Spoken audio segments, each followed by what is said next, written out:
Hello, ladies and gentlemen, dude and dudettes. It is Matt Burns here. And I am a dudette.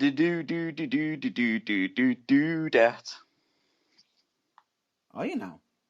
I am the reason why Matt Burns doesn't go to sleep at night. He really in is. more ways than one. He really is. No.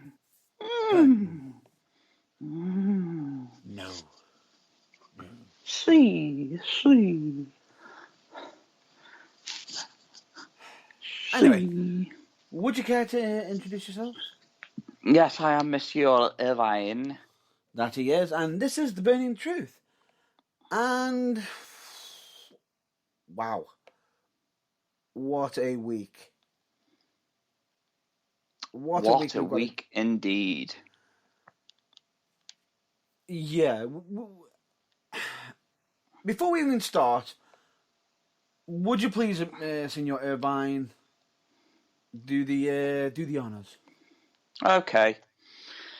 Without further ado, I bring to you the Sunday 6 p.m. Watershed. The following broadcast may contain language, opinions and topics that may not be suitable for younger listeners or for those that are easily offended. However, I do believe something dark side. Mm-hmm. The Family Guy is not easier on the eyes and ears. I like the twist you did there. You put a bit of a twist on it. Twist, like a nipple twist. You leave Mary Kate and Ashley out of this. What? Nothing, never mind. Stop it. In joke. In joke. Anyway. That's what she said. Right. So glad we got the audio disclaimer out of the way.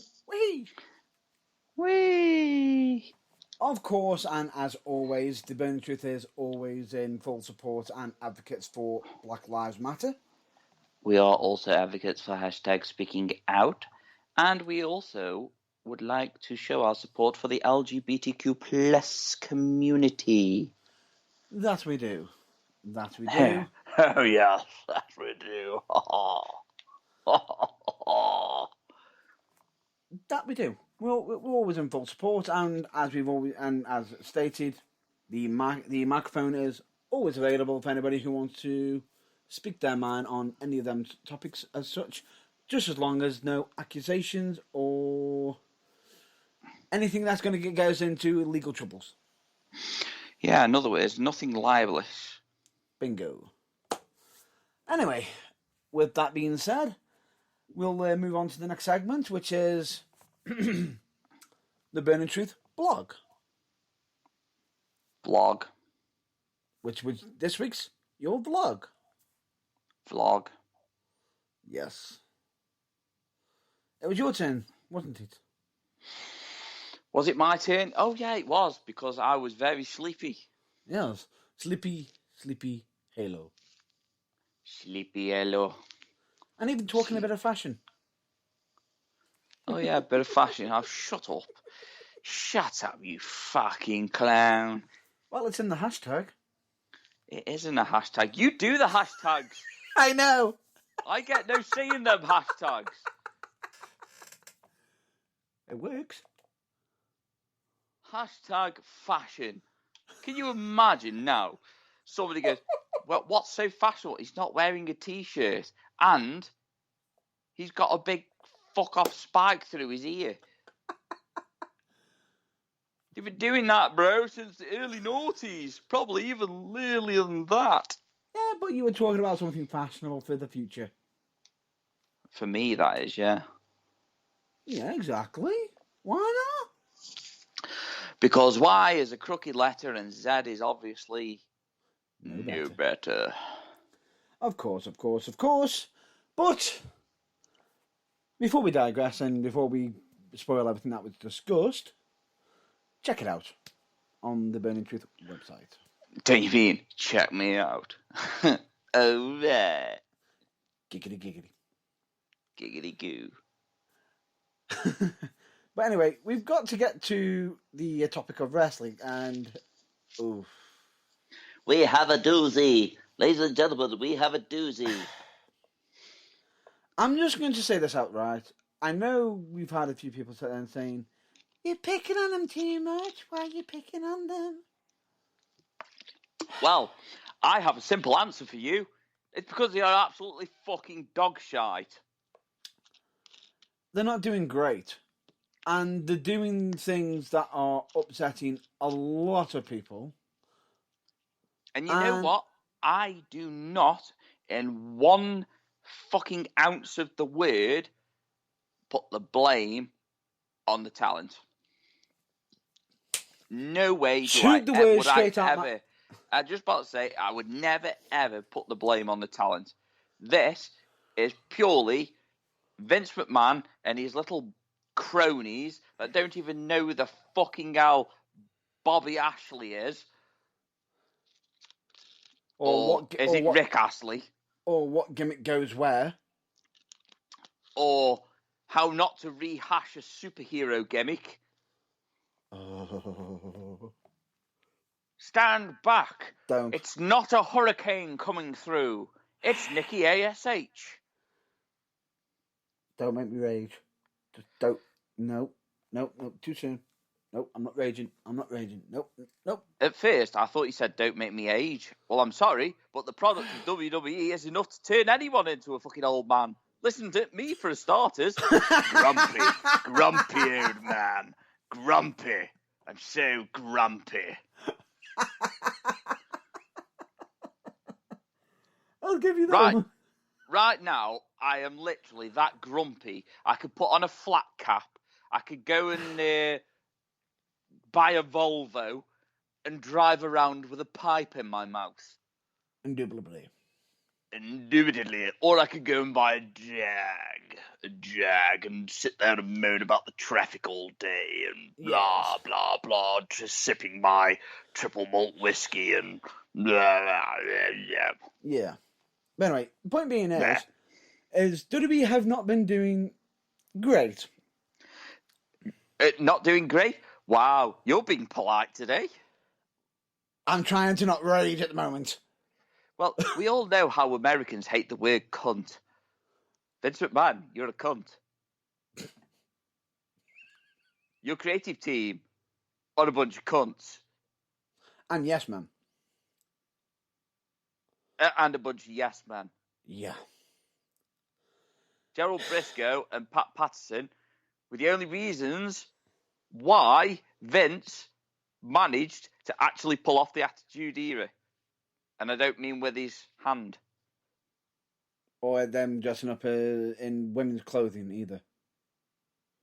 Well, we all know that they would probably have done anything to get a job. But anyway, that's by the by.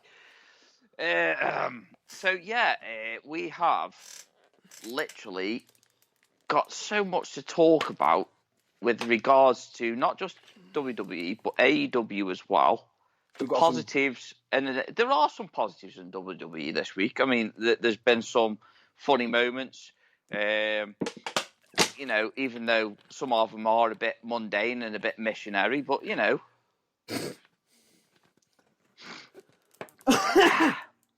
or something to do with the Perfect Tribute. You shouldn't drink when I'm fucking talking because it's, I'm going to end up making you choke one of these days. That's why I pretty much timed it straight away as you started. I thought to myself, drink quick. Save the equipment.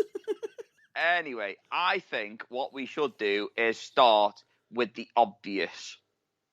The obvious, well, for me, personally, it's Professor Farnsworth worthy of good news, everyone.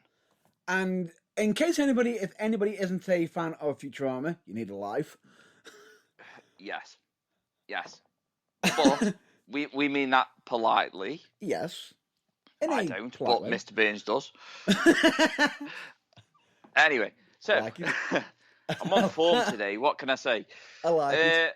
So I'm going to start off with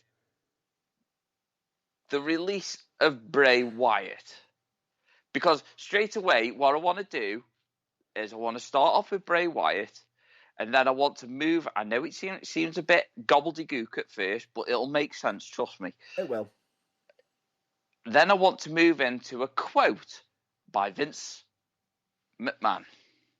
Oh dear. A certain quote which happened just before this release. Oh dear. So we're talking about Bray Wyatt. Bray Wyatt, absolutely one of the best talented wrestlers that's been in the WWE for 12 years.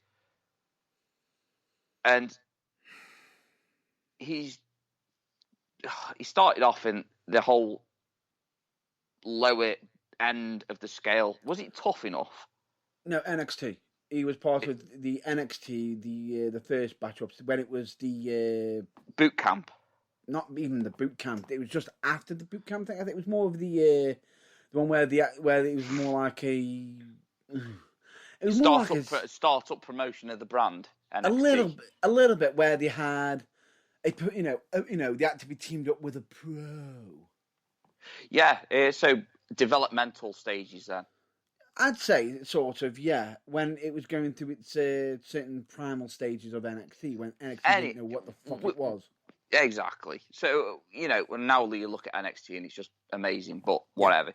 So, yeah, we will start there and we will go into the fact that he's been at the WWE for 12 years. He's literally reinvented himself 3 or 4 different times. Hang on. I'll think of it at the top of my head.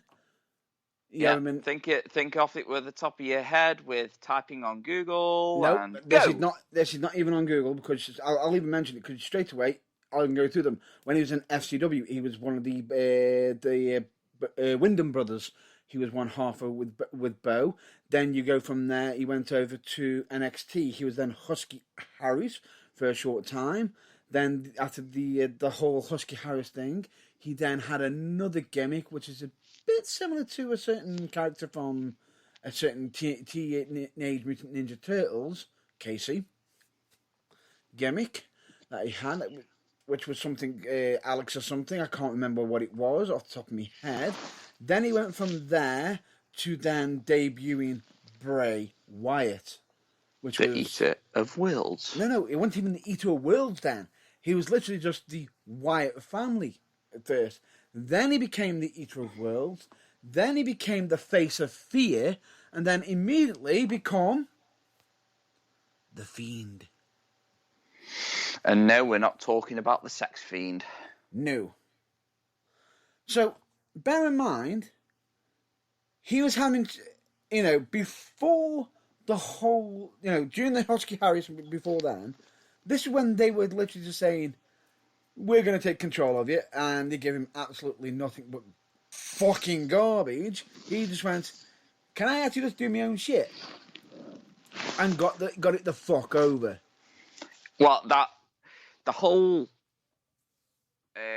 Wyatt family, that was over. Everybody loved it. They all joined in with the entrance. Mm-hmm. Then, to reinvent himself again, and again, and then end up as the Fiend, which was probably one of the best gimmicks I have seen since The Undertaker, which got buried more than once. It got buried against Seth Rollins. It got buried against Goldberg. And then it got buried by Randy Orton.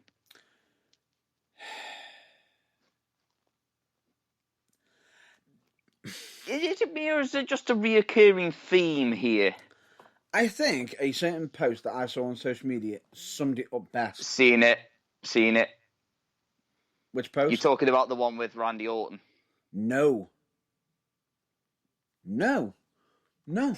Heel book it was from.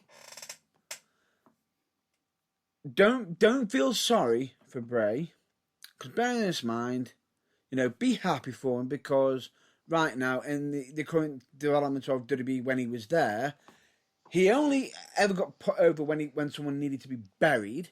When he needed to put someone over, he got buried. And whenever he got himself over, they buried him. So now he's now free. So in 90 days, he can do whatever the fuck he wants creatively. Well, we all know that he wanted to keep... the Fiend would have been a gimmick that he could have taken anywhere. But obviously, now that gimmick has been transferred over into Alexa Bliss, which I just get this feeling.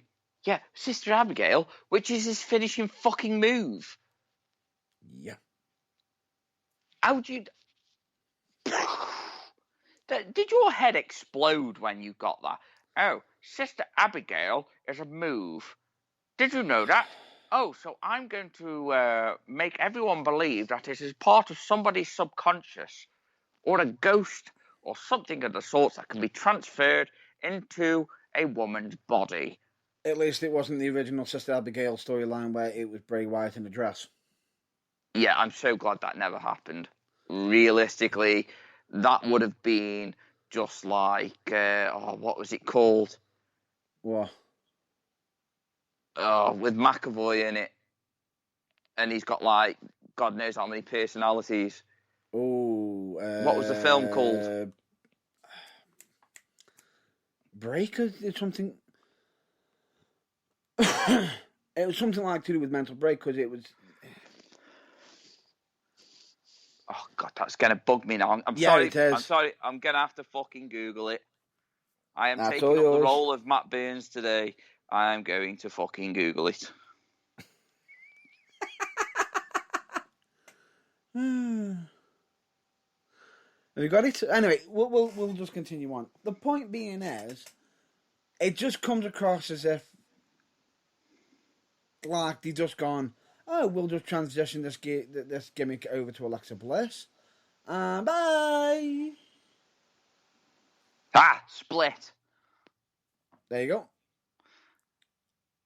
There you go. Split. I really shouldn't say split in that enthusiastic manner. Yeah, he means the film Split. Yeah, the film James Split. McAvoy. Absolutely fucking brilliant film, by the way. Which is actually part of a series, if I'm not mistaken. Yes, Unbreakable. It was Split. Unbreakable, Split, and then Glass. That's the one. Unfortunately, the third one didn't live up to the trilogy. But anyway, never mind on that. Never mind. Anyway, why do you always have to come up with a random fact like that? We're talking about wrestling. Shut the fuck up, Matt Burns. You put it in me head. Anyway, point being is... the only thing that got put in your head. No comment. Nope, not going there. Nope. Anyway. You got a pretty mouth, boy. Don't you be trying to quote films to me, boy. Anyway, let's continue on, because, at some point later on, I'll be probably, during next week, be quoting films, but more on that later. Yeah, which one I'm sadly left out of. I'm sad times. But anyway, we're talking about Bray Wyatt. Bray Wyatt. The problem I have with this entire thing is the fact that they've passed on the gimmick, and okay, he hasn't been in the best mental health. He could have actually asked for his own release, because he doesn't want to be taking money for, people's money for granted. That could be the case. But then we find out the supposed reason why he's now been released from the company. One of the supposed reasons. No, just as we said, one of, is that John Laurinaitis, Mr. People Power, for God's sake. John Laurinaitis, who literally needs to pull that fucking rusty fucking pole from up his arse. And what makes it worse is notoriously known for not being so... prick. Yeah. What's the number one rule of progress? Don't be a dick! So why is he? Why is he such a dick? No idea, because he probably thinks he's got people power. Even though if anything, he's got fucking penis power from when he's under the table giving Vince McMahon a fucking gobble. No. As Shawn Michaels says, they don't play swallow the leader.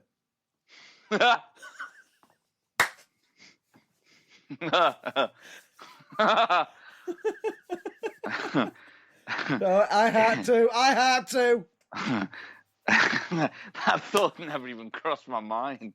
I like that one, Matt Baines. I like that one. I Yeah, I thought will it- let you have that one. Yeah, that was brilliant.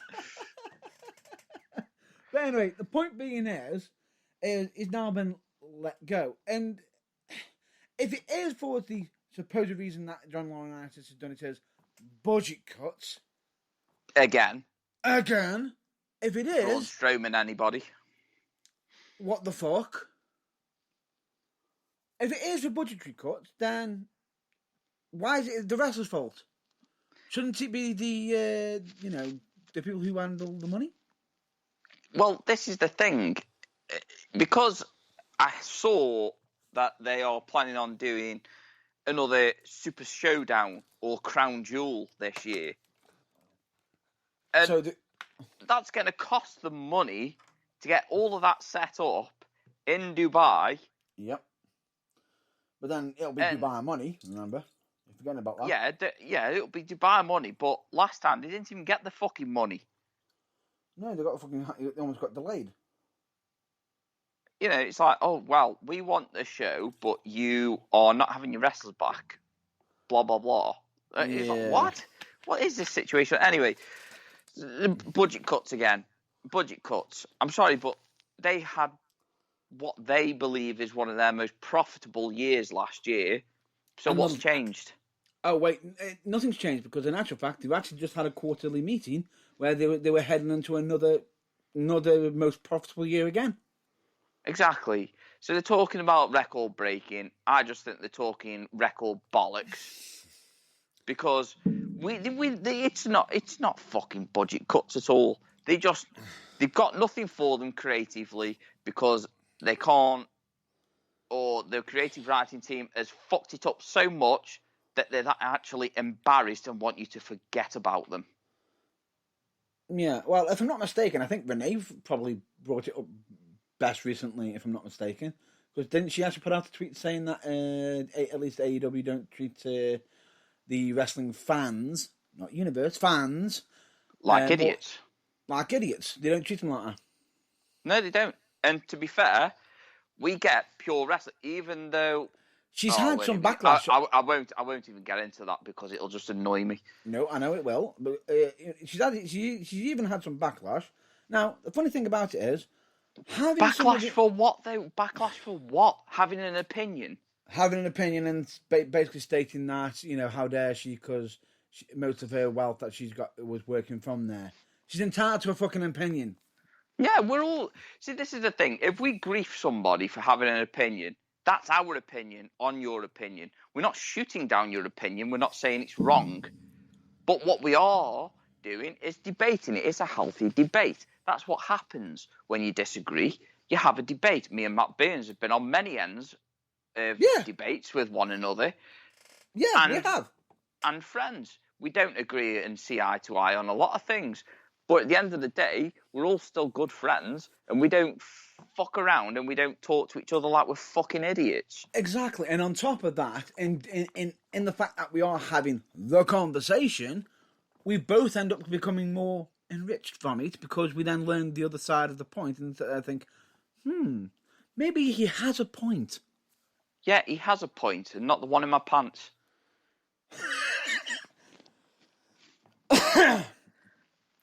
Sorry, I was going to say, I'm just putting it out there, but you had to, didn't you? It's not a good idea to say that right now. No, it's not. But yeah, so it's not just that though. Mickie James is another one as well that's come out and laid her, and and she's fired shots, but they're not really shots. It's an opinion. It's an opinion. Mickie James was treated like shit. Yeah, she was. The one thing I will say is, with the Mickie James, when she first explained it, she didn't exactly make it clear on the first tweet. So glad she corrected herself on the second one, but someone ended up having a bit of a backlash from it. Yeah, no, but that's what I'm saying, though. There shouldn't be any backlash from anything, unless it's derogatory or, libelous or slanderous. Then what's the problem? It's an opinion. Opinions are like arseholes. We've all got one. Pretty much. So just wind your necks in and fuck off. And the thing is from this, and I'm actually going to put a healthy spin on this. Oh, please do. Put a bit of salad trimming on it. Right? Because I can actually see one good thing from this. And I'm pretty sure that my colleague will agree with me on this. Because you probably might already know where I'm heading with this. Because, Bray Wyatt has got the no compete clause, which I think is all bullshit. Yeah, which is bullshit, because if you are what we call a freelance contractor, or an independent contractor, then once you're released from said job, you can go anywhere you wish to without. So it just doesn't make sense to me. Doesn't make sense. That could be a discussion for that could be an entire fucking episode discussion. Yeah, well, we've already covered it several times over the last fucking God knows how many months. We're not going to address it again. You know our opinions on it, and I'm just going to say this: 90 days. He's a free man. He can go wherever he wants. It's not like there's a company where everyone is going to lately, or is there? Well, yes, but this could also lead into my next point. A certain quote from a Vincent Kennedy McMahon. I would like to just get that quote up, because I want to read it word for word so everybody is clear on what was said. Yes. And while he's doing that, I'll just continue on. And the thing is with Bray Wyatt, he is such a creative gentleman, and we know he's had a bit of mental suffering lately due to a certain situation that involved Brody Lee. We know about that. Hopefully, he's able to recover from that situation, and he comes back bigger, badder, stronger. And in actual fact, I hope he actually, the so-called fact that normally happens when someone gets released from WWE happens to him. He gets absolutely ripped and looks amazing. To be fair, I wouldn't change Bray Wyatt's image or anything if he wanted to. But yeah, I get what you're saying. Like, everybody that leaves WWE is like on a permanent fucking shredding diet, and it's like they hit the fucking gym all of a sudden. It's like, damn! It's like, damn, what the fuck? But then it's like, Big Cass got fucking jacked, and now he's at fucking Impact, and he's like, whoa! He's huge! Jesus. He's a big dude anyway, but now he looks fucking mean. He literally looks like what Edge would look like if he was on steroids. And had stilts. Anyway, I've got the quote from Vince McMahon. The quote reads, hang on a minute, where's it gone again? Fuck's sake. It's doing the vanishing act again. It is. Oh, there it is. Stupid thing. McMahon said the following in response to a question. Well, it certainly is not a situation where rising tides, because that was when WCW owner Ted Turner was coming after us with all of Time Warner's assets as well. That was a different situation. AEW is where they are. I don't really know what their plans are. All I know is what our plans are. Fuck all. I don't consider them competition in the way that I would consider WCW back in the day. Not anywhere near close to that. Wow. And then he... that could actually segue into another topic, actually. I think... If I'm not mistaken, in the past, didn't Triple H, during a certain Hall of Fame speech, state that AEW was a piss-out company? Yeah, well, we all know that Triple H is probably staring at Vince McMahon over the dinner table right now, frowning. As if to say, what the actual fuck are you doing? Yep. You made me say the lines I didn't want to say, and now I'm looking stupid. Lovely. It's all great. Yeah. Well, anyway, it's just what I find so funny is that you know what?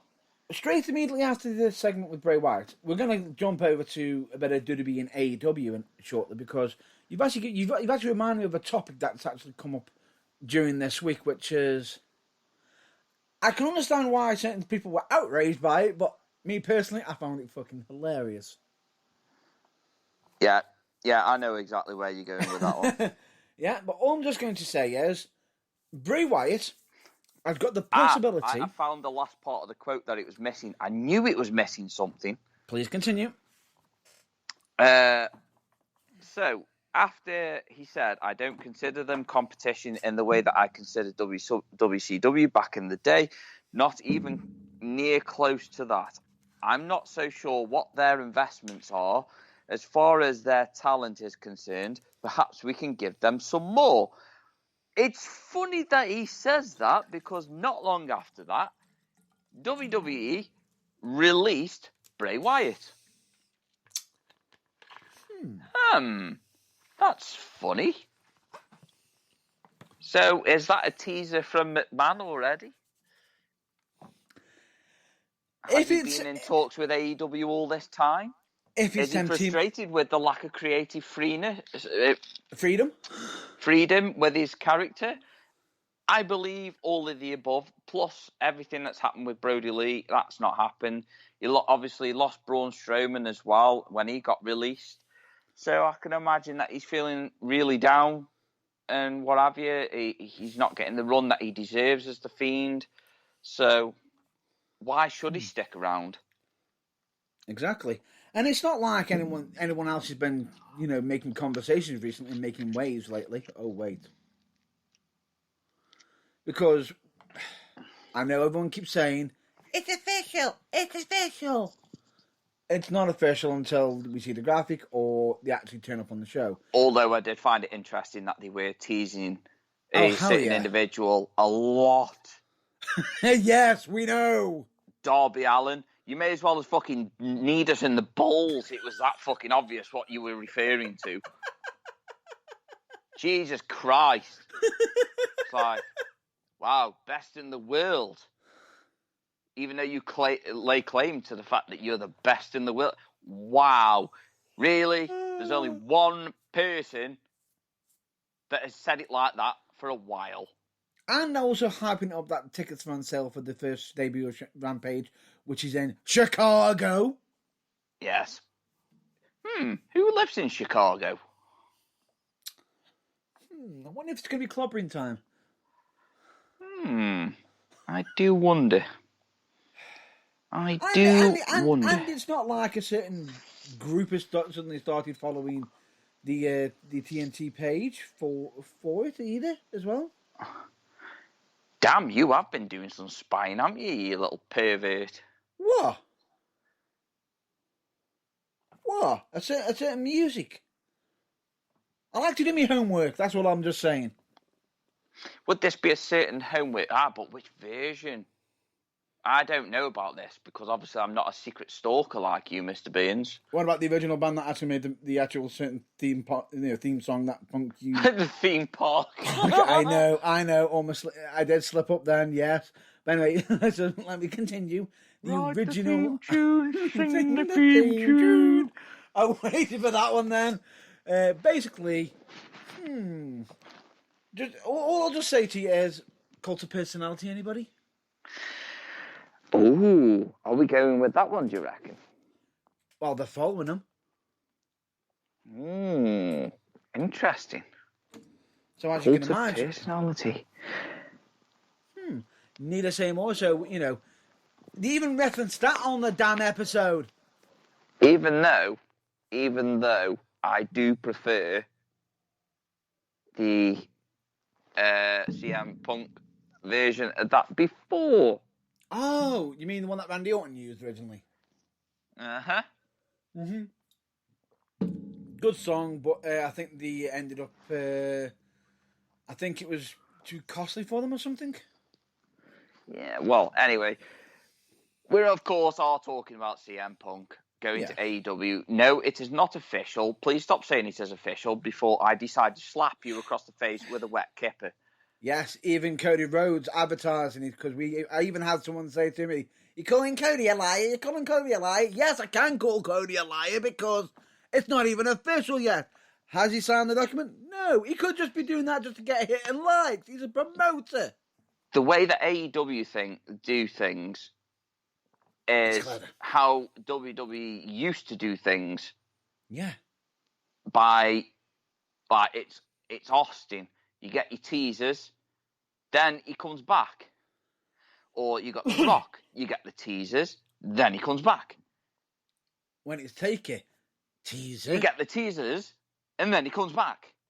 Or you get teasers for Taz for the whole time, or teasers for Jericho. They make the debut. Yeah. When you least expect it, for fuck's sake. Even though they are, and this is what the only thing that bugged me about the WWE back in the days, they used to hand out fan signs. Yes. So fans knew what to expect that were already in the audience because they got a sign saying Y2J is here, and it's like, yeah. You know, that used to do my head in. It's like, Taz is here. Yes, they still get a pop, but you know what I mean? It used to ruin it. So I just hope AEW don't go down that route because that'll just fucking annoy me. Although it's good to see the actual sign, you know, the handmade fan signs come back because some of them are fucking hilarious. Oh god, yeah. I remember some of the UK signs as well. Some of the UK signs were hilarious. Hell, even I've had one. Yeah, it's brilliant, hilarious. It's even funny when you see somebody in a Manchester United football T-shirt or Liverpool FC football T-shirt sitting in the crowd. It's like, damn, the club's fucking reaches far. Exactly. So this is how international sports can be. Sports entertainment, wrestling, football, all that sort of stuff can be. But anyway, we're talking about Punk. I hope, amongst all hope, that CM Punk is announced first. Yeah. And makes his debut. And then Daniel Bryan. Give it a few weeks. And then Daniel Bryan is introduced. And then as soon as that'll do, I really do hope it happens that Bray Wyatt manages to clear his head, come back. I'd personally like to see him join the Dark Order, but I would understand it if he didn't. Yeah. Because however, it's a lot of emotional attachment there. He's not the only Wyatt family member possibly also in talks with AEW.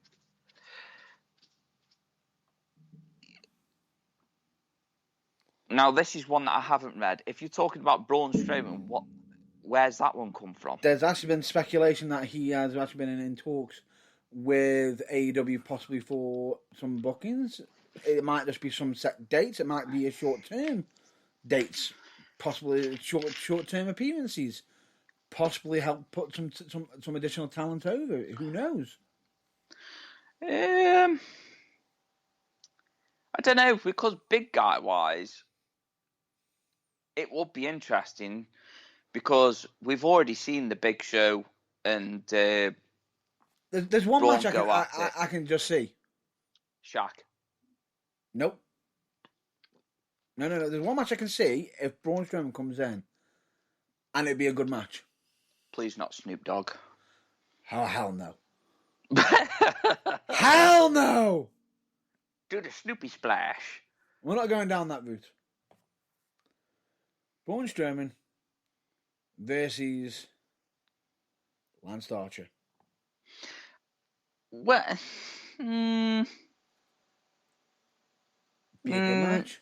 I don't know. I don't know. I would like to see somebody with a bit more goal to him than that facing him. Someone like Brian Cage. Oh, that'd be a good one. I mean, I'm not a fan of Brian Cage because he just looks like generic wrestler number 399. Let's all pile some muscle on and let's go and look like Lou Ferrigno's poo. But the difference is if he was in the ring. That's my favourite saying, by the way. I know, I noticed. If he was across the ring against Braun Strowman, he's not going to look so big, is he? Yeah, but that's the point, though. That's the point. You might be big, but I'm bigger. See if you can try and take me down. And he could help. He could help Brian Cage get over. Oh, hell yeah. He could help Lance Archer get over. Because, let's face it, Lance Archer is a good wrestler. Oh, Brian Cage, he just looks too generic for me. He's good in certain aspects, but I did enjoy the match that he had with for the fucking hell, the thingy title, FTW title. I did enjoy that. Best way to remember that is just remember what it actually stands for, which is what Taz called it, which was "fuck the world." Taz, you naughty boy. And it originally debuted in ECW. Yes, it did. Yes, it did. History lesson there for you. Yeah, fucking hell. Makes sense. But it's really clever. But to be honest with you, the one thing I will say is, my God, Ricky Starks can cut a promo. Yeah, he can, but again, he's another one that just doesn't catch my eye. He's one that, for me, there are better wrestlers on Impact. Yeah. There are. There really, really are. I would really like to see them start bringing Ring of Honor and New Japan wrestlers on more often. But I get that, Starks is an AEW guy and you need to push them more, and I get that. But at the end of the day, if I can see more talent on the Impact roster than I can in Ricky Starks, then that doesn't say a lot for him. I think he needs to take a step back and move over for somebody else. Fair enough. But anyway, doesn't make a very good FTW champion, if I'm being honest. But I did enjoy that match with Brian Cage. But it's not an actual official endorsed champion on AEW. No, it's not. But still, it's there, isn't it? I know. But anyway, as we said, fingers crossed with Bray, as we went off a little bit topic with Bray Wyatt. We hope that he gets well soon, and who knows, he could end up in AEW, Impact, New Japan, wherever he goes. He'll tear it up. He'll knock it out of the park. And I think that mask as well. I think that mask should follow him wherever he goes. Because that mask and the entrance to it and the song to it as well. The song he won't. I know that, but the song was The mask ace. Is questionable. The song was ace. Yeah. Because Bray Wyatt came up with the fucking mask. He paid for that mask. Well, we don't know officially if that's 100% officially he did pay for it, if he's been paid it back. If he had actually paid for it, then he should be able to damn well keep it. It's like Kane. Kane keeps his masks. Yeah, he should.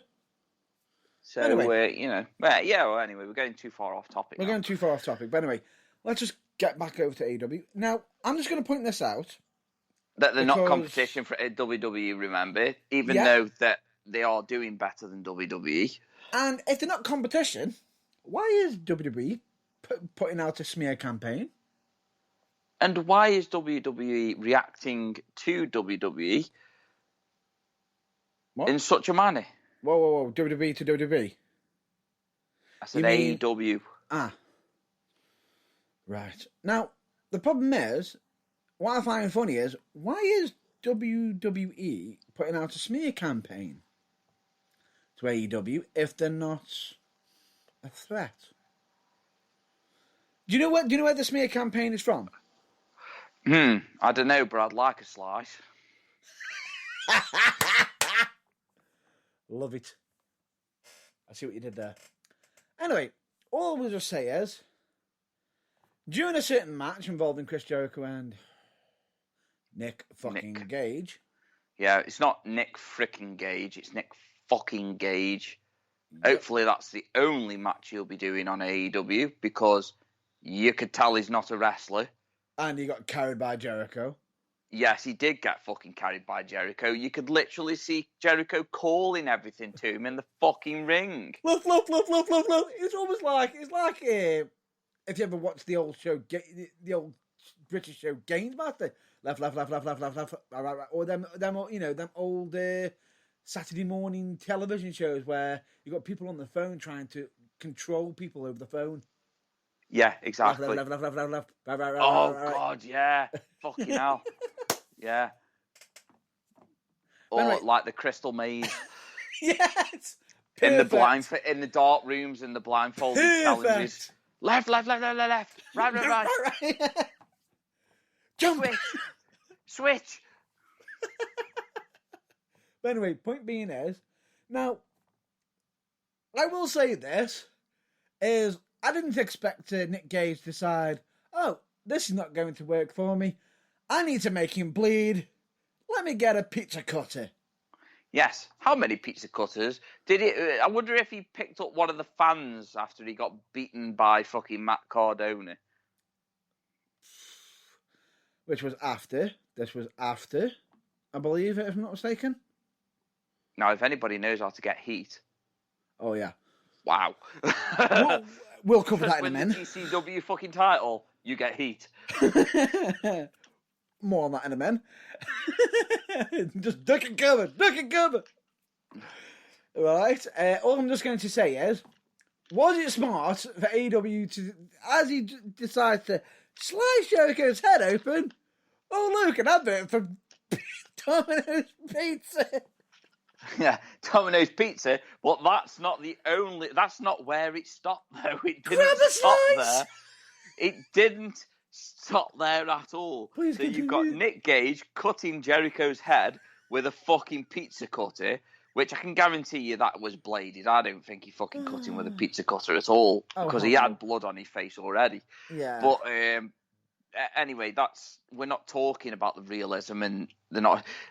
As soon as that was happening, an advert for Domino's Pizza came on, but then when you see it on Facebook the next day, because it's on everybody's lips that AEW are under fire for pizza cutter shenanigans, whilst that being advertised above.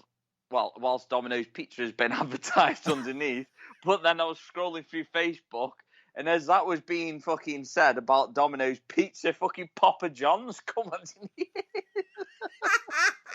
So what the fuck's going on? Have I just fallen into like some weird fucking bizarre multiverse where people find pizza cutters offensive? Oh, it's too violent. Well, don't let your kids watch it then, you bunch of fucking fannies. Now, that's not the issue. The issue is the fact that pizza. I believe Domino's were a bit upset that it happened, and they went out at that time. They were considering pulling the funds, for their advertisements, and it's like, and I think Moxley said it best: "Chill the fuck out." Yeah, chill the fuck out. It's wrestling. One. Okay. You can sit there and saying it's a bit controversial and just coincidence that it happened there and that. It happens in wrestling. 2, people are talking about the fiasco so much. What's the first thing that's going to be noted on there?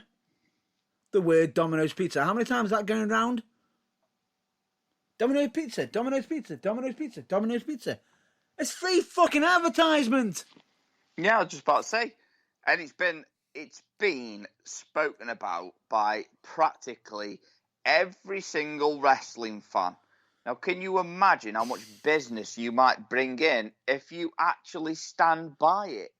And it makes it even weirder. Pandering down to the cancel culture. Yep, it makes it even more funny. I actually know people who actually watched that, and then suddenly found themselves ordering a pizza. Yeah. It happens. So Domino's, get a fucking grip. Yeah. Get a grip.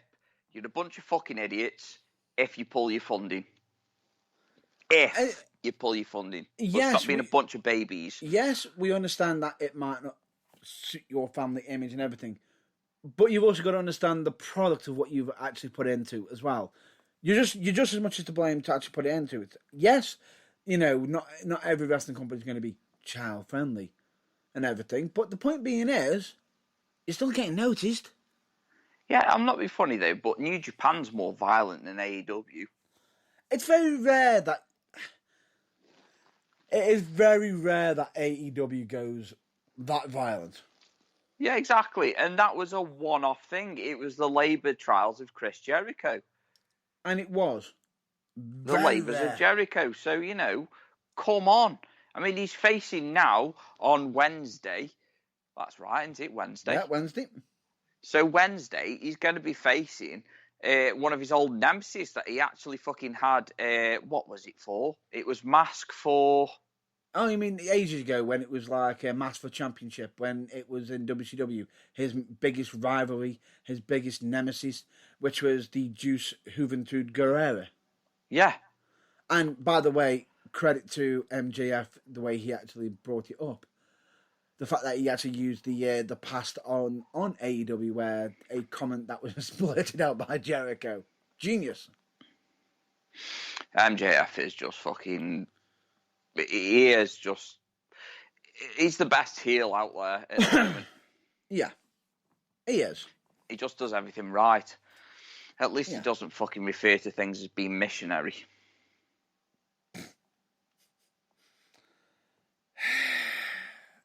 We'll get What? He's always got Jericho in a different position. What can I say? He likes to mix it up. While using the word matches of labour, for fuck's sake. I was wondering when you were going to click in with that. I clicked 10 ages ago. I just didn't want to admit. I just didn't want to say it. Well, I made you say it now, so I can laugh. Ha ha ha. Anyway, the idea being is, okay, it happened. It's fine. Move the fuck on. Yes.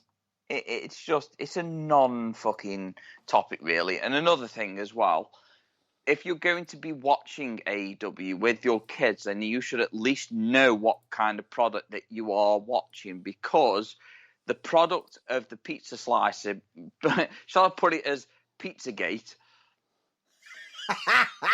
We'll use the term Pizzagate to refer to the pizza slicer incident. Or you can use Slicegate. No. Actually, Pizzagate. That yeah, Pizzagate's a lot better. So we could use Pizzagate as what we are using to describe the incident of the pizza slicer. So I forgot what the fuck I was going to say.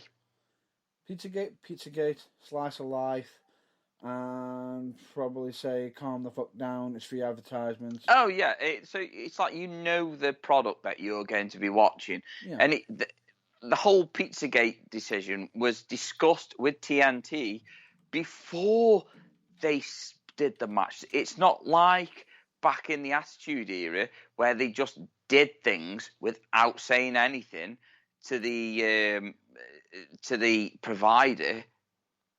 Like Sky Sports. They didn't say to Sky Sports, oh, by the way, Mankind is going to get thrown off the top of fucking Hell in a Cell. That just happened. It just happened. The wrestlers know what they're doing. They wouldn't do it if they didn't think that they were putting the bodies on the line. True. It's wrestling. It's true, fun. But props to the Spanish announce team for moving the fuck out the way. Yeah, we all know about the Spanish announcement team. It is literally just... It's just like, oh, there's the Spanish announcement table. Let's go through it, shall we? They look bored over there. Let's go and make their day. I actually question and actually wonder what it must sound like on the Spanish announce team when that is actually happening. I would imagine a lot of fast-paced talking. and moving the fuck out the way. Could you imagine the Italian? Because obviously the Italian language can come across as quite aggressive sometimes. And can be beautiful. at times. Well, I don't know. I don't speak it. But anyway, you can imagine sometimes it can be quite aggressive.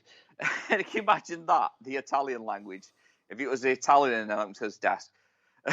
I could just imagine the outrage. But anyway. Oh, point... dear. Family Guy style. Nope. But yeah, it's like I say. Not doing it. It was all pie in the sky back then. So why is it different now? Why is it different now? Because it's entertainment, it's wrestling, it's fun. So a lot of nostalgia for people like myself and Matt Burns. Hell and yeah. a lot of people that we know, it's a lot of nostalgia, and it's brilliant. A lot of people have said that I've spoken to, they fell in love with wrestling again because of AEW, because it's not just all this promo bollocks and PG shit. It's wrestling at its purest and storytelling at its purest.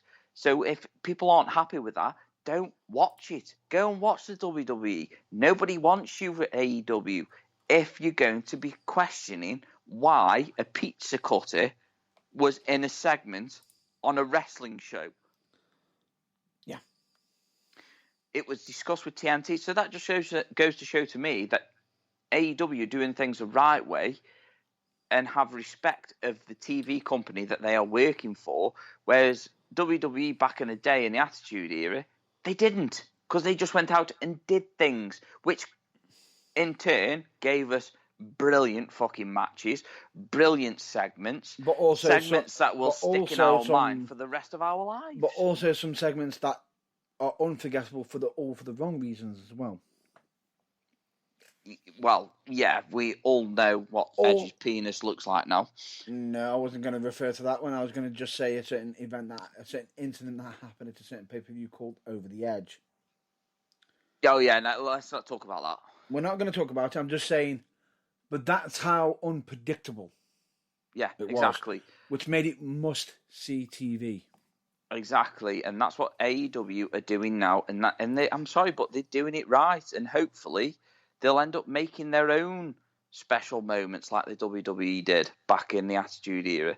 I keep mentioning the Attitude Era because it is one of the best eras to have watched wrestling. Yeah. I would say a bit of the Ruthless Aggression era, not so much, but I would say bits and parts of it, yes. Because obviously we were given, as much as I hate to say it, Goldberg, John Cena, but we were given wrestlers like Randy Orton, Cody Rhodes. You know, you can't moan. Yeah. No. Literally just like nostalgia just comes back into my mind and it makes me feel happy. Yeah. None of this crap where, if you look at John Cena, here's like missionary position. Wow, really? Teapot, kettle. Wow.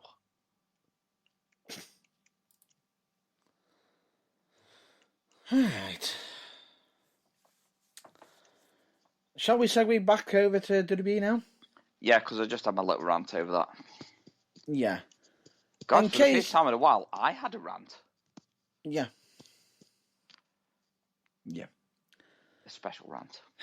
And the best thing about it is, during that segue that you just done, it also led into, I believe, a certain segment where it looked like it was going to be Finn Balor versus Roman Reigns at SummerSlam, which was an interesting concept. Threw us all for a loop. For then Baron Corbin come in and deck, Finn Balor. Why? Because he wants money and he's desperate. So he wanted to sign the contract, and Roman looked confused as to say, "What the fuck are you doing here?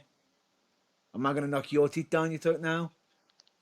Yeah, I kind of don't understand why Baron Corbin got involved there.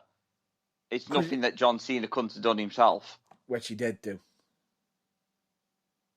Because then Cena ran down, threw out Baron Corbin out of desperation. So he nicked an idea off Baron Corbin. Well, actually, he nicked the idea off Batista he nicked the idea off Shawn Michaels. No, it wasn't Batista. It was Shawn Michaels. Definitely Shawn Michaels. No, I'm referring to Batista when he was choosing between the SmackDown. World Heavyweight title and the WWE title. But that was his choice, where at least with the Shawn Michaels one, that's a good value one because that wasn't actually meant to be his to sign. Yeah, because the unmentionable one with Shawn Michaels. Yes. The unmentionable one, as in Chris Benoit. Yep. That was the one when he got done over by Shawn Michaels. Yes. Because they had unfinished business. Yes. So that technically should have been the start of Chris Benoit's run. Which it did. That led to the infamous, if I'm not mistaken, the WrestleMania 20 match. Triple Threat. Yep. And no, this isn't when the belt went suddenly missing. But it was to throw you off the scent. But that's what I'm saying, though. Yeah. Now that Finn Balor was... That's what I'm trying to say, is that Finn Balor now is like, what the fuck? I've just lost my title shot because of this prick. Now, next week, he's fighting Corbin in a one-on-one fight. Yay. Exactly. And I thought fucking Corbin was down on his luck. He is. So, that's right. He can start building his luck up again by beating Balor and burying Finn Balor again. Oh, fuck. How did I not see this coming? No, it's not. It's not going to happen because he hasn't got the happy gimmick yet. I don't care. I just don't care. Just move on. One nice little touch I'm going to point out on WWE TV. Yes, there is actually a nice point. It's from a certain commentator on SmackDown. Pat McAfee, by any chance? What a guess! Is this other than the time that he sat on Michael Cole's head? Nope. He actually did something that not many of the current roster, many fans would have noticed. He did a little trick with his pen that he did, which was very reminiscent of somebody. A certain Mr. Perfect. He ended up paying tribute to Mr. Perfect during a segment while Michael Cole was talking, and he literally just went, "And that'd be absolutely perfect." And it was like, nice. But you can see the concentration on his face as he was doing, because he's like, "Don't fluff this up, don't fluff this up." I'm still at a struggle to know what you're talking about. All he did was literally, he held his pen in his hand, flipped it in the air, caught it in the exact same position he threw it up in. Fair enough. So it was a subtle. It was very, very subtle, but nice. Nice. Real nice. Good to see Cesaro back to wrestling. Oh, yeah. Good to see Cesaro back wrestling. Now it's time to bury him once again. And I'll get my shovel, Cesaro. Don't worry.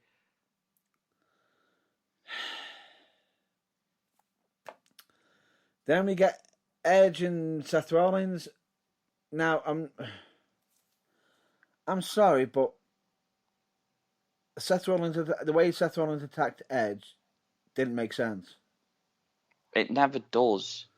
And everyone's going to say, "Well, he's a heel and everything, blah, blah, blah. He should be able to do that. You know, he's been doing that for ages, yeah. Who's he doing it on? Edge. And what was Edge known for being called? The ultimate opportunist. So why the fuck wouldn't he have known saw that coming? Oh, Edge, I don't know. Fucking Edge. Maybe he was having an off day. That's what the WWE expected. But then again, it'll all be forgotten about soon. Because nothing makes sense anymore. Because stuff just happens. Nothing really matters. But everyone apart from Edge can see what is coming his way. Seth Rollins and his big PP. I did find it funny when Seth Rollins was talking and you hear the crowd saying, "Where's Becky Lynch? Where's Becky Lynch?" Would be nice if she came down and kicked Seth square in the bollocks. Yeah, pretty much. Just sit there and say, "Thanks for getting me pregnant." Well, that's when I'd just jump in and kick Seth in the balls and just say, I would. Anyway,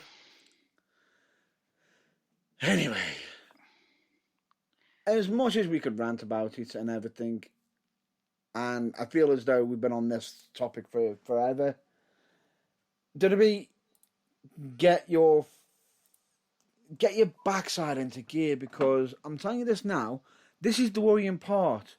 Raw is dropping ratings to the point where AEW is pretty much either on the verge of taking over or has taken over a few times.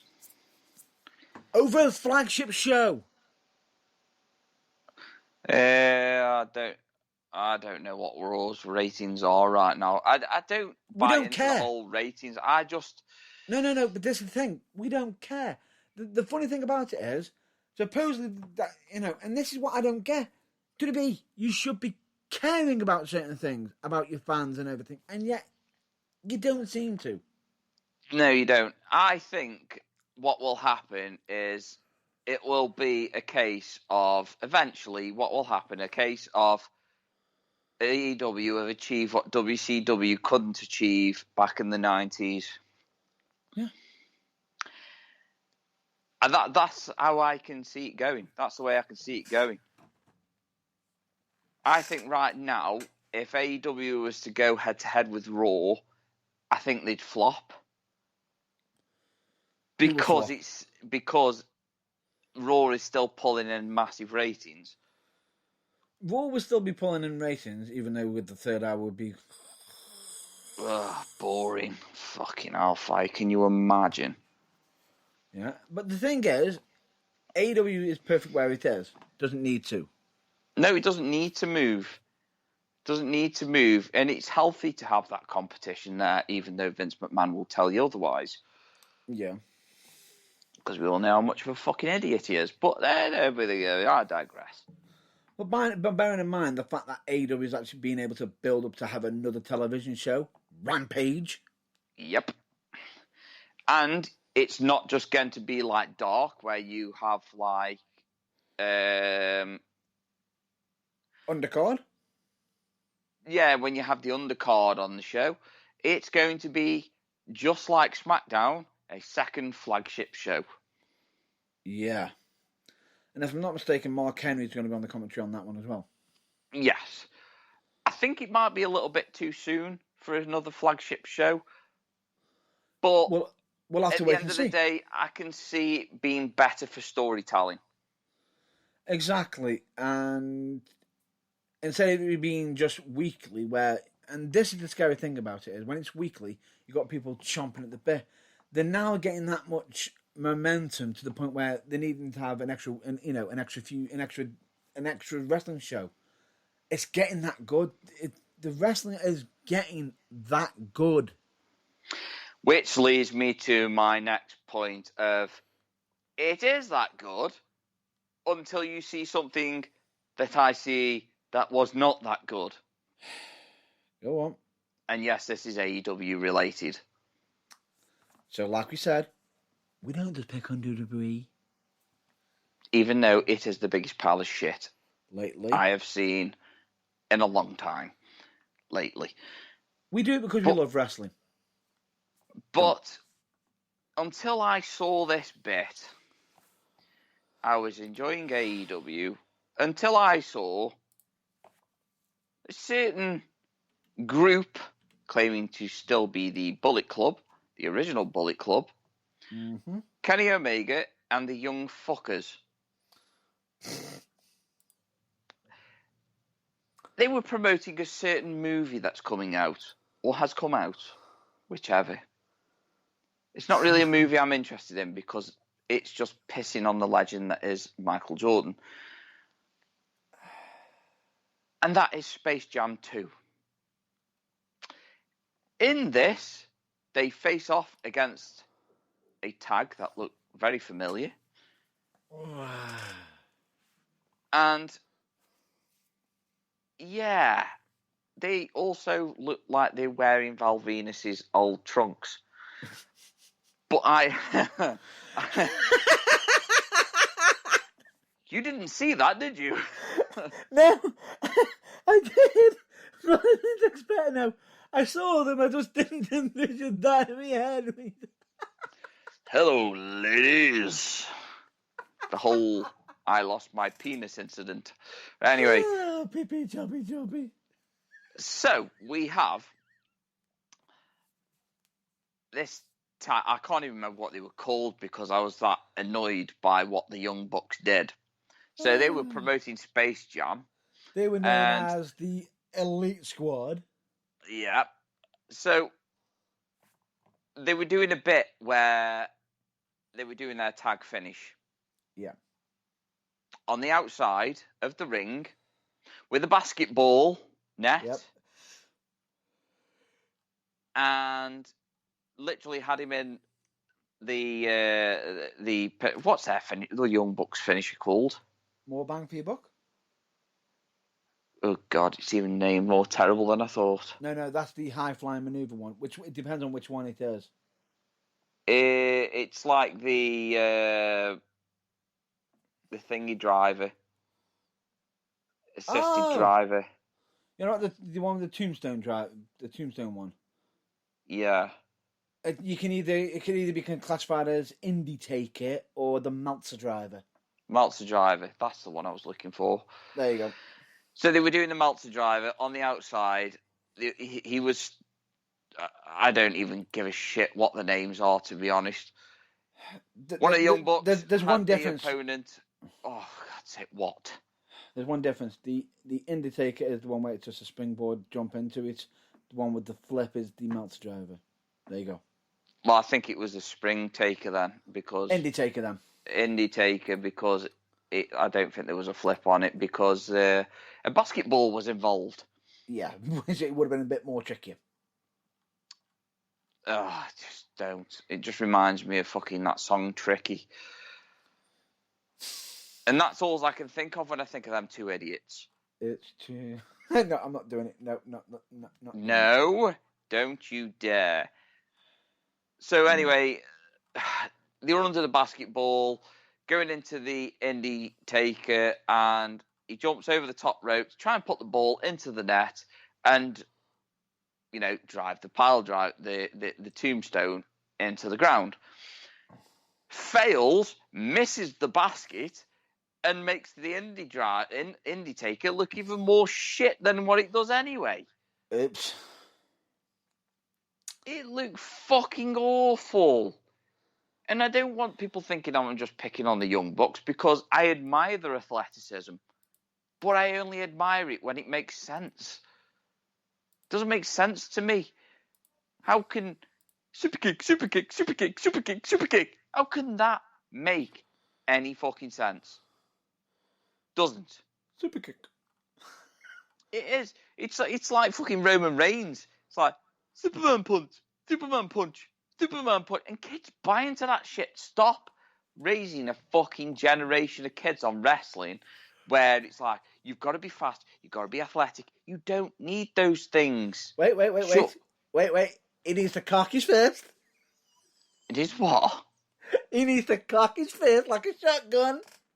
Oh my God. That's what makes it even worse.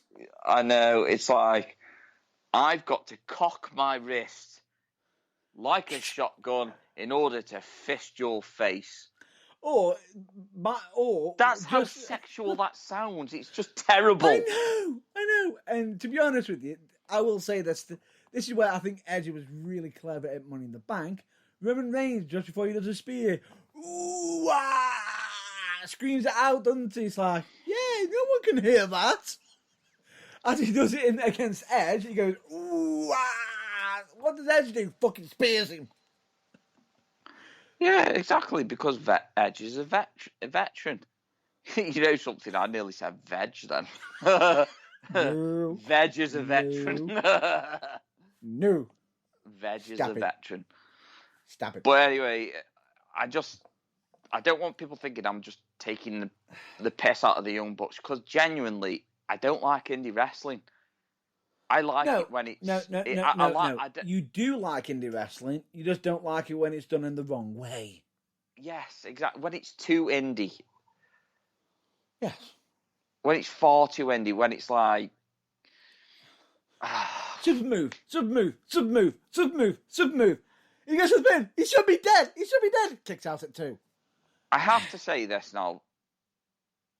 Big guys that can fly, like Brock Lesnar, he can do a shooting star press when it's not as a main event.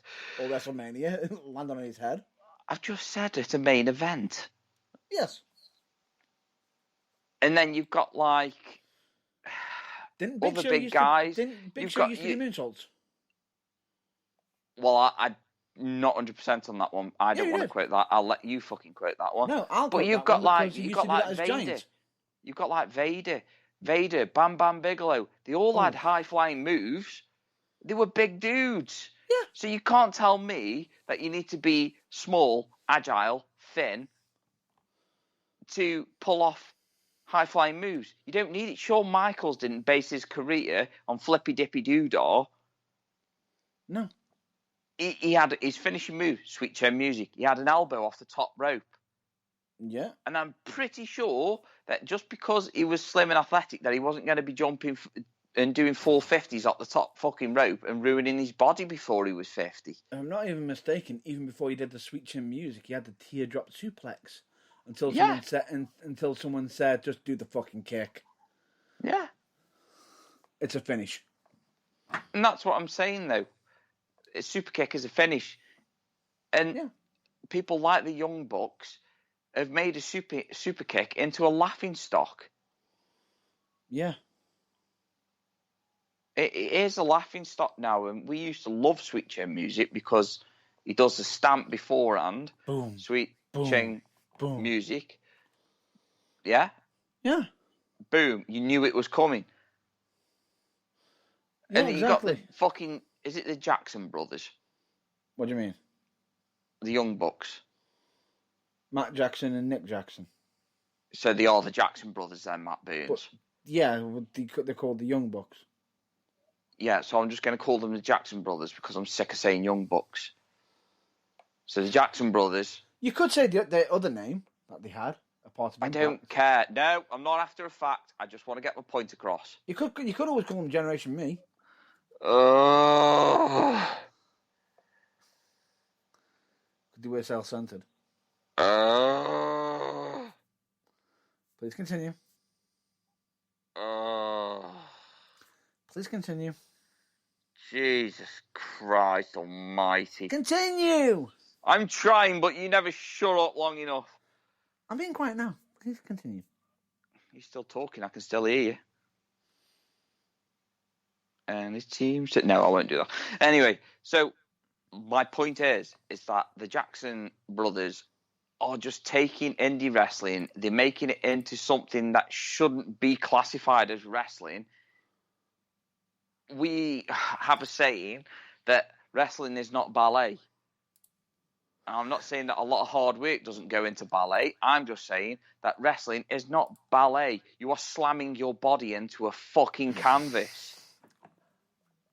Let me just say for the record, it wasn't me. It wasn't Matt Burns who said that. Oh, stop being such a pussy. No comment. Pussy. Nice knowing you. I don't give a shit. Person in question probably won't listen to this until next fucking year anyway. Oh, it's not like I actually asked them to listen to it. Sorry. Bazinga.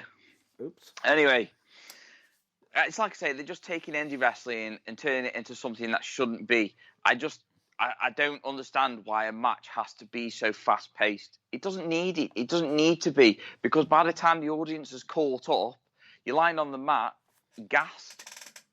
Why? Why bother? Yeah. You put too much shit into a match, people are going to be like, oh, look, he's done that. Yeah, that's good. Now what's he doing? Oh, now what's he doing? I don't understand. What's going on? I'm lost. There's no storytelling in that. It's just ridiculous. Yeah, 100%. 100%. I agree with you on that one. It's where the old school fundamental comes into it. Less is more, or they should be following the old classic Kiss format. Kiss format. Keep it simple, stupid. But that's opinions. That's an opinion. That's our opinion. That's our opinion. Whether you feel differently, that's fine. But again, the saying goes, opinions are like arseholes. Or if you're in America, assholes. Or everybody's a-holes. got one. Everybody's got one. Everybody. Yes.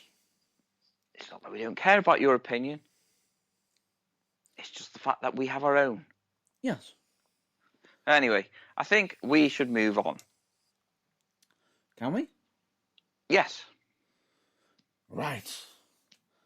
Where would you like to move to? I don't know. Are we done with the main wrestling topics? I think we are, aren't we? Right, I'll just point this one out. This one little piece of information: Impact Wrestling. Frankie Kazarian returns to Impact Wrestling to face the Elite next week. Wow. So that's it. What? Wow. What do you mean, wow? No, I'm just saying, like... Yeah, well, he is, if I'm not mistaken, the Elite Hunter. Ah. That'll be interesting. Like I say, I have actually tried to watch a bit of Impact this week, and I did actually enjoy it. Now that the crowds are allowed back in, I actually enjoyed it a little bit more than what I used to. So, I watched a little bit of it. I was just busy this week, so I haven't had time to sit down and watch everything. But I did get to watch AEW, though, so I was quite happy with that. And it was even weirder seeing somebody make a return to wrestling. Go on. I'm just going to say in advance, apologising for the butchering of your surname.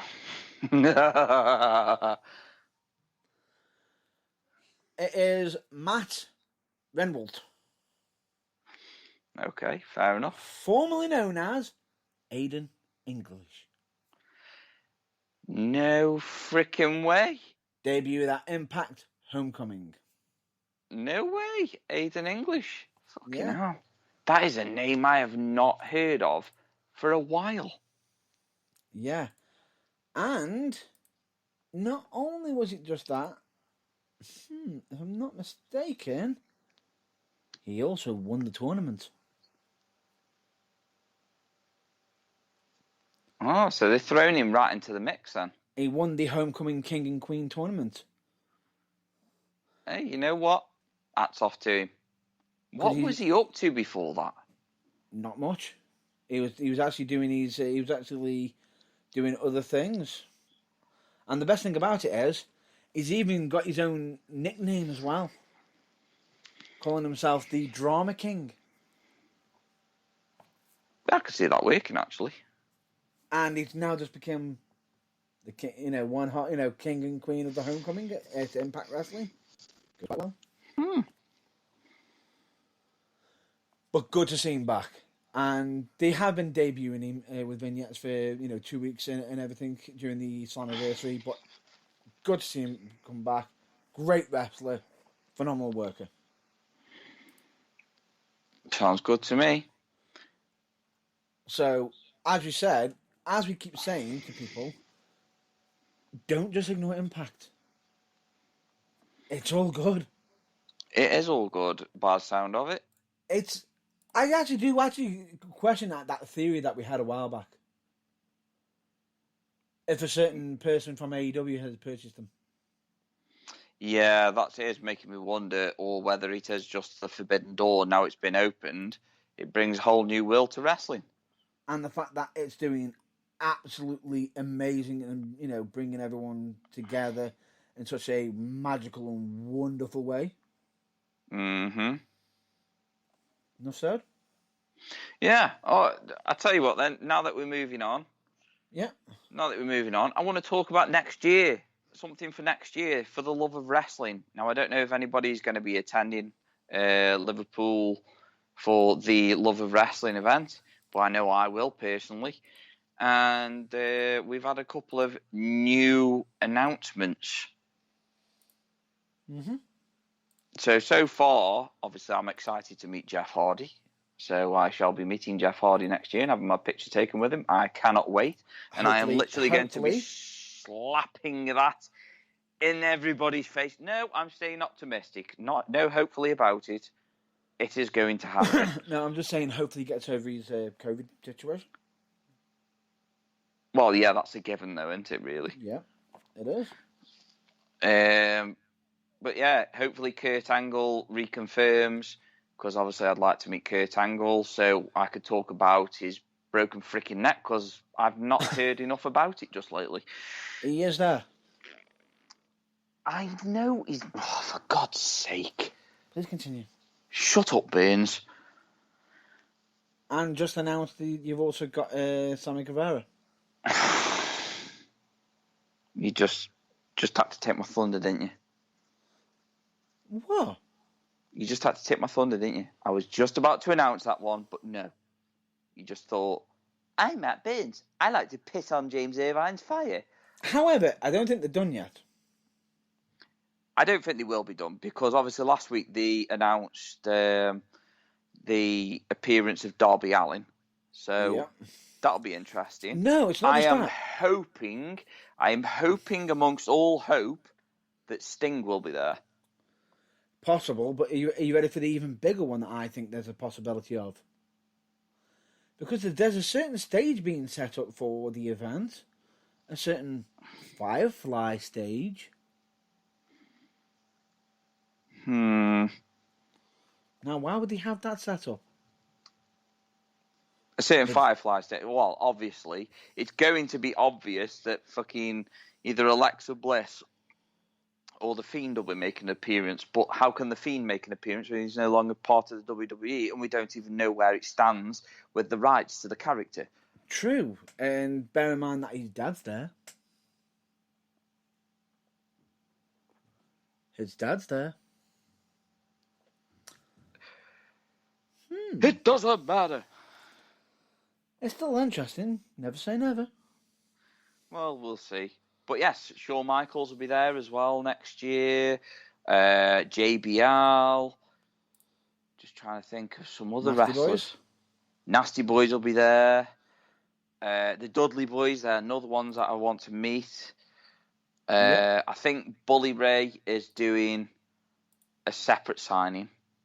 No, he's actually doing tag. No, he's doing a separate signing as well. Oh, yeah. Because he's going as the Dudley Boys, well, Team 3D, and he's going as Bully Ray. Yeah. Because both of them are announced. Yeah. But there's many, many other wrestlers. I think even... Wait. We've even got the megastar. The one, the superstar. He is the idol of certain people that we know of. He is iconic. He is Tatanka.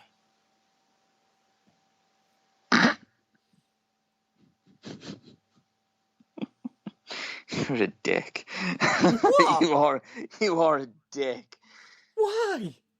I'm so glad that you said that, but at the same time, you are a dick. Why am I a dick? Because you knew that'd get a rise and a snigger out of me, that's why. I have no idea what you're on about. And yes, I said snigger, as in laugh. Yes, and you could always ask Scott Steiner on his maths. Oh yeah, the Steiner brothers will be there as well. We can easily get a couple of equations together for it. Oh my God. But... And you've also got the man of 1,000 nicknames. No. Don't you dare steal my thunder. I will be pissed off with you if you say it. No, it's all yours. The floor is yours.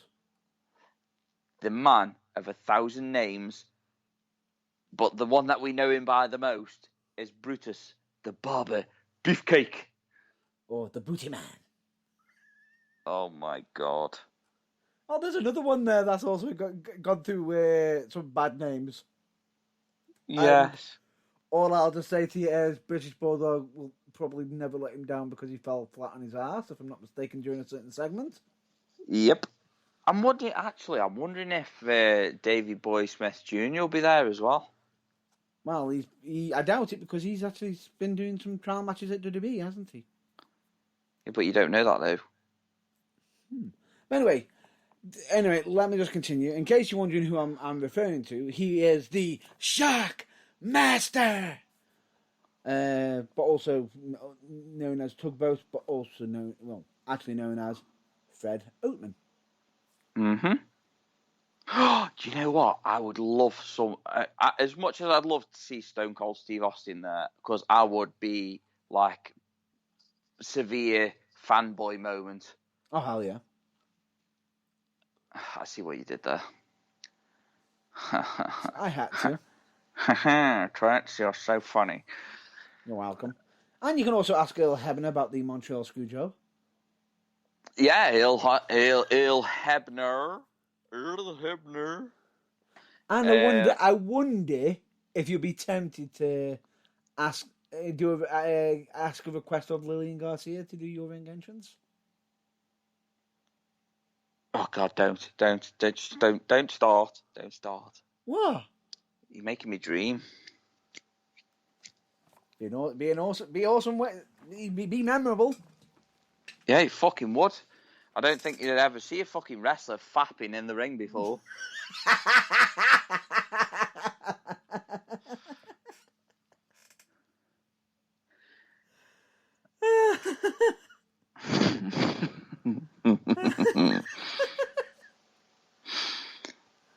No, I'm going.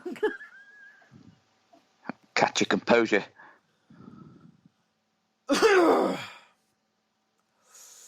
Better? No, I'm still gone. You're not you when you're hungry. Have a Snickers. Please continue. Oh dear. But I would love it if the Iron Sheik was there. Cheeky baby! Because the Iron Sheik is the best person if you're wanting entertainment to follow on Twitter. Oh, good lord. No. Just watching his interviews is more than enough. Hilarious. Absolutely. I love the Iron Sheik. He's just too brilliant. It's Cheeky baby. Oh, yeah. So, anyway, for the love of wrestling, next year they are advertising for people that want to go, tickets. I'm going to be there. Matt Burns wish he was going to be there. You're not going, are you? Nope. Oh, thank God for that. I can have a break. But in case if anybody wants the details, it's the 23rd and the 22nd to the 23rd of April 2022.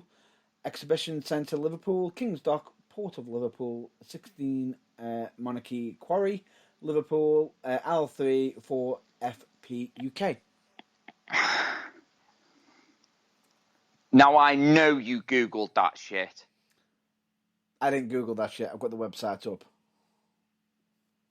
So you Googled it then? No, I actually got that through Facebook. Google. Calm down, Granville. Anyway. Google was involved. I don't believe you. No, really, there wasn't. There was no Google. I did not Google that event. I did not. I see what you were attempting. I'll give you that one. You fucked it up, but don't care. I know where you were heading with it. That would have been fucking hilarious. I did not giggity that event. But I did giggity it with my geschmoigen. That's what you're after. That's the one. Hey, it's a mouthful, that is, you know. That's what she said. Oh, Anyway, that aside, seeing as you brought up British wrestling, events happening in Britain, shall we talk about something we haven't spoken in a long while on the show? Go on. British wrestling. Yeah, we haven't mentioned, but well, we've mentioned UK NXT. Mm-hmm. We mentioned that last week. We have on a few occasions, but it's not much happening there at the moment. We're just waiting for the big match on there. Yeah, which will be Dragunov and Walter. Yes, we will be waiting for that one. I will definitely be watching that one live. Hell yeah. All I'm just going to state is this. We know that some British wrestling events are currently ongoing. They are back. Yes, they are. Great to see them back. Good that they're following certain rules and regulations and everything. Fantastic. All above. Agreed? Mm-hmm. Let's continue. Next week, next Saturday, Saturday the 7th of August, in Dorley Town Hall, I believe that we're somewhere, aren't we? Oh yes, we are. We are at a local-ish wrestling show to us. In America, you'd probably have to travel about 100 million miles for it, but here we only have to travel. The UK. What would you say? Just down the M6. It's I'd say about an hour. About an hour away. Yeah. About 30 odd miles. Yeah. So we are going to APW. Academy Pro Wrestling. And their show for the night is called... I'm waiting for this. New Heights, matey. It is Academy Pro Wrestling New Heights. Matey. And this is not the first. This is the third. New Heights 3. New Heights, matey 3. Genuinely, it is one that is going to be an absolutely amazing event where it'll even have a certain match involved, which is the New Heights ladder match. New Heights ladder match. Would that be with somebody that with 2 wrestlers on there that we've interviewed, or would it be 3? Well, you're involved with one of them. The other 2 I've interviewed as well on my own. Mm-hmm. So the Burning Truth has actually officially, interviewed all 3 of the current, announced participants so far. So that is Mr. Luke Basham. Correct. And Mr. Charles Kelsey, the Dosser King. No. He's not actually in that match. He's actually at the event. No, that's what I mean. Match. I was on about... Don't you ever say no to me. You make me feel like I don't know what I'm talking about. I thought you were on about up. the actual New Heights ladder match. No, I'm on about the event. Oh, the event. We've got plenty of people we've interviewed on there. Plenty. Hate you sometimes. Love you. Fuck you. You wish. I don't need a wish. Please continue. This is not the Make-A-Wish Foundation. Nope.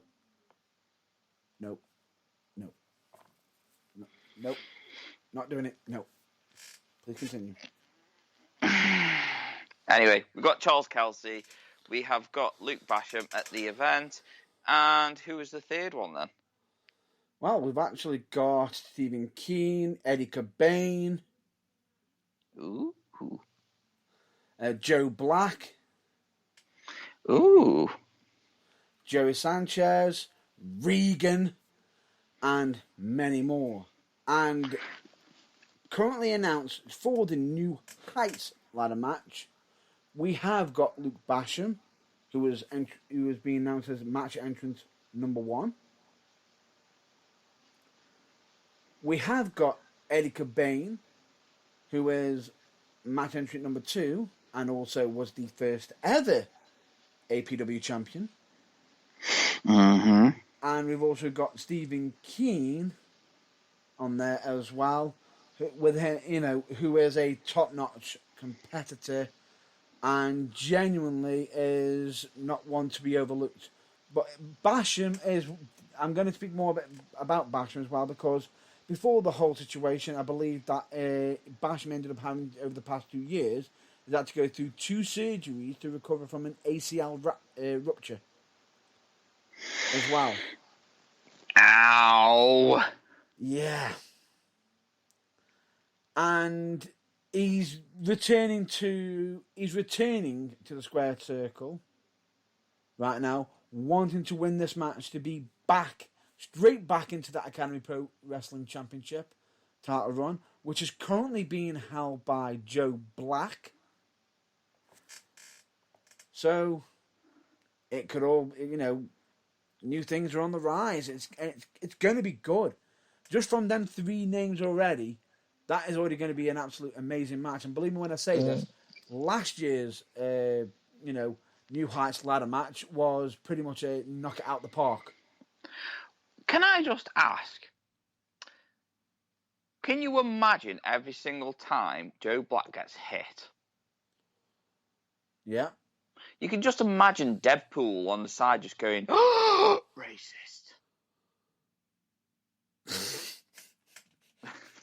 You can see it, can't you? It's just now that image is in your head. You can just see that scene in Deadpool every single time.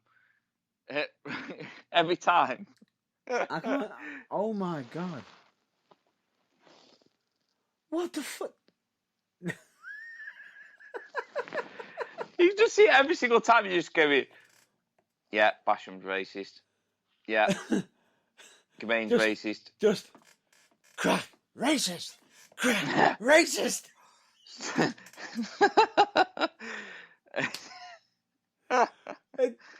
Oh dear. I'm not saying what his nickname used to be a while back. What? I'm not even going to Whose say what nickname? Joe Black's.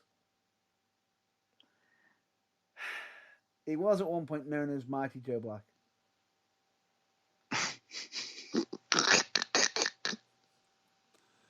But one thing I will say is, the man is athletic and can pretty much do some cool shit. If I'm not mistaken, I know he can, because he's been on the UK Way, and if I'm not mistaken, I believe he actually called Charles Kelsey out, the current UK Way champion, out with some parkour. Oh yeah. I'm pretty sure you might have, you could probably check that out if you want to see what I'm referring to on the a certain network. Powered 4 TV, anybody? Yeah, it's Powered 4 TV. Nice little bit of plug in there. Thought I'd just throw that in there. Didn't even aim to do it, but it happens. It happens. But yeah. Right.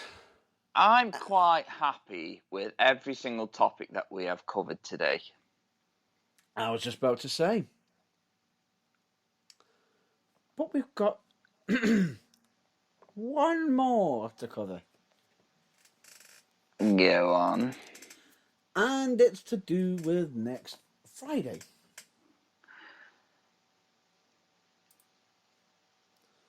Do you know what I'm referring to? Yes. Are you happy? Are you okay with this? Am I allowed doing that? No. Not allowed. I'm joking. Not allowed. Anyway, next Friday, there's an actual podcast called The Sherlock Reel. Where... What? Nothing. Just had the sniffles. There's a movie podcast called The Sherlock Reel where they do like a King of the Ring style tournament with movies. And this Friday, they've decided to do a show about wrestlers in movies. Sniffing around, are we? No, sorry, I'm not Matt Burns. Do you want a bit of tissue? I know, I just thought you just can't sniff. No. I was just going to ask if you wanted a bit of tissue to clean that shit off the end of your nose. I didn't do anything like that. Not at all. I'm really messy. Come on. I know. And in case what my colleague is trying to hint at is I'll actually be a special guest on there. A special one indeed. Funny. Like finding a diamond in a goat's horse. Funny. But anyway, point being is it should be interesting. You know, who knows? I've checked them out. It should be interesting. It's going to be interesting on what films are going to be mentioned because I've got a list in my head already, and some films, not many people even know have got wrestlers in. Well, I'm just going to assume that it'll be over the Skype appy thingy. It'll be actually going out supposedly live across the social media. All in so one you hit. will be able to listen to Matt Burns tapping on his keyboard. No, you won't, because it won't just be listening. It'll be Alexa. Tell me all the movies. It's visual as well. Oh God. So we'd be able to see your room. Ha. You'll probably see where I do the recordings. I thought you were just about to say something else, and I was just about to go, No! No, I am professional, of course. This is where I do the recordings.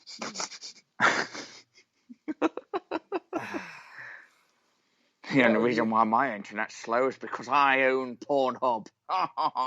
What the fuck? Anyway,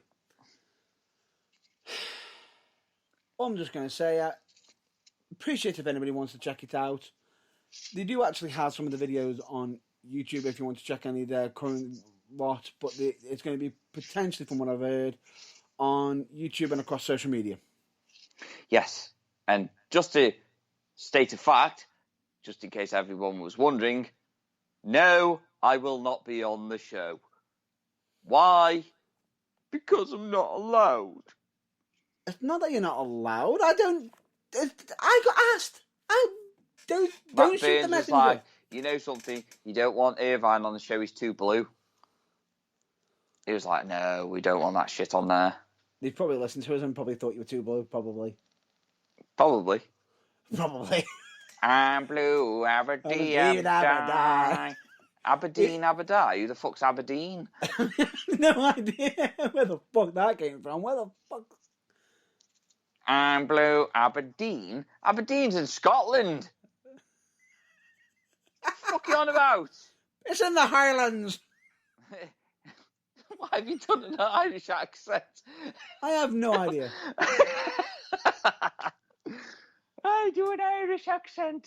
I wasn't even aiming for Irish. I was just saying in the Highlands. It just came out wrong. Oh, very wrong. No. Oh, so very wrong. No. Oh dear. Anyway, come on. Let's shoot. Excuse me. Oh no, that might offend somebody. I do apologise. Oh no! Which, by the way, just to point out, this now, because you've now mentioned the apology. You know what the funny thing about it is? The whole, the whole AEW thing with the pizza slicer thing? Yeah. Nick Gage apologised for it. Wow, what a way to make everybody seem wrong. Wait. That makes it even more funny. Apologises for using a pizza slicer for a segment. Doesn't apologise for stabbing someone in the throat. Yep. Welcome to the world of professional wrestling. But anyway, we digress. Shall we just get to the end? Yes, please. Check out the plugs that are on the website, which our website is www.theburningtruthuk.com. But also understand that we cannot be held responsible for any external links. We do, of course, have our merch segment, our merch area, don't we? Where you could purchase certain items that would help us on the Burning Truth. So, buy our fucking merch! And there it is. Yeah. And there it is. Fucking merch. Don't you fucking start with me, I'll fucking do you. I'll get Nick Gage with his pizza cutter and cut your fucking head open, and then apologise for it, and then after it, he'll stab you in the throat and not say anything. And let me just point this out: not sponsored by Domino's or any other sponsors. We don't have any. We don't have any sponsors. We actually we don't have any sponsors. We don't have any sponsors. We are our own sponsors. Yay! So, yeah. Buy our fucking merch! Right. So with that, the external links, as we said, we can't be held responsible for. So if they have anything offensive on there, let us know. We'll remove it, and the links will be changing and interchanging from time to time. But if anything rude does come up, we cannot be held responsible for it. Yes. Don't fucking sue us. So don't get blaming me, even though I'm rude and crude and very blue. Do not blame me, because I am not in charge of other people's content. Yes. And I'm pretty sure that everyone's probably sitting there saying, but we're linked to the Burning Truth, and probably sit there thinking, but we cannot be held responsible for a certain airline. Rude. What? Are you supposed to be my friend and stick up for me? He's not that bad anyway. He's a sweetheart when you get to know him. When you get to know him. I'm pretty sure they wrote a song about me, No, I'm not doing it. No, I'm not going down that road. No. Anyway, let's continue. We, of course, are on social media. We are on Facebook, Twitter, YouTube, Instagram, TikTok. And, of course, we are, on Spreaker, of course. If you want to listen to any past episodes, listen to us on the website, Spreaker, Spotify, iTunes, Google Podcasts, Deezer, Amazon Music, and many other sources. And not many sources. Yes, of course. Many. We're going to go straight into the mental health segment. Would you be so kind to start it off, please? Yes. Without further ado, I bring to you the mental health message. It is okay to be not okay, and asking for help is never a sign of weakness. And in doing so, you may find that you have more support in your life than you could ever and possibly imagine. 100% fact and truth. It's almost like I feel like I had someone standing on a pyramid going, and that's a fact. Or you've got Kurt Angle. Oh, it's true. It's damn true. No, but then again, that's when his wife lets him out with the boys.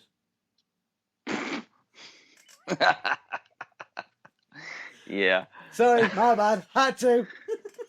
Yeah. But anyway, we digress. Never compare your behind the scenes to other people's greatest hits, quoted by Tom Campbell of Cultaholic. We, of course, always recommend you to make yourself a priority once in a while. It's not selfish, it's necessary. And if you can be anything in this world right now, please be more kind. And, of course, as we have already stated on this episode, ladies and gentlemen, what is the number one rule of Progress Wrestling, the Burning Truth, and in general life? Don't be a dick. Pretty much. Or a filthy dick. Especially a filthy dick. Especially a filthy dick. Chihuahua. And of course, to quote a certain trilogy film now. Trilogy film, yes. Go on. Come on. Who is, from the Wild Stallions, Bill S. Preston, Esquire, and Ted Theodore Logan, which is... be excellent to each other. Boom. Perfect. And that's it for this week. Genuinely looking forward to it. Next week should be interesting, especially seeing as we're going to have a lot to talk about. And next week's going to be less talking about American wrestling, possibly. We're going to actually be able to have a conversation about British wrestling. Yes, because we'll be able to go to a show. Yay! Still wearing a mask. Oh, hell yeah. I'm just trying to figure out whether a leather one's appropriate. Just leave the ball and gag out. But it's sewn into it. How am I supposed to... All right, fine. You win again. Anyway, with that, we hope you all stay well, stay safe, and until the next episode, check out your local wrestling. And of course, I've been Matt Burns. And I have been the pain in the vein of Matt Burns. And the reason why I don't get any sleep at night, and why he cries into his pillows constantly. How do you know about that? Because it's the only time you get a bit of moisture in your bed.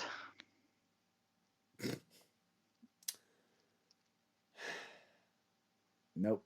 No. No, because I'm not saying anything, because either way, it's not going to work well for me. Definitely not. I wonder what it's like when you step out of bed in the morning. Does it like your carpet make a crunching noise from all the dry tissues on the floor?